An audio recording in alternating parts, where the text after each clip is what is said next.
class, welcome to week 11 in your Lifespan Growth and Development course. This week we'll be covering chapter 11, which is on emerging adulthood. So this is the newest phase that has been added into the lifespan.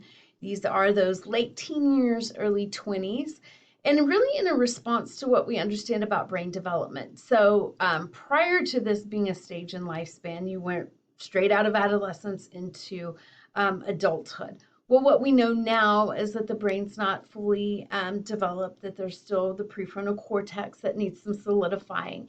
And so this stage of emerging adulthood, not just from a biophysical standpoint of understanding brain development, but also what life looks like these days. You don't turn 18 and have the world figured out and a house and a job and all of that. So it really does allow for the psychosocial side of those years to be understood a little bit differently and a little bit better.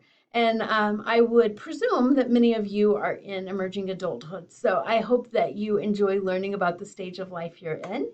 If you're like me and not in emerging adulthood any longer, a little past that, then you can look back and reflect on your own experience. And I think that you'll really see the material that you learn in this chapter applies to what was going on in life at that point. So enjoy learning about emerging adulthood in chapter 11 this week. You have your last journal. Yay, I know you'll be excited about that. So journal number 4 is your final journal.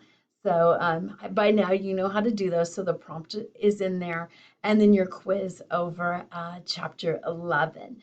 So of course, last week you turned in your critical analysis of your scholarly article, and I'll be getting those graded and feedback to you soon.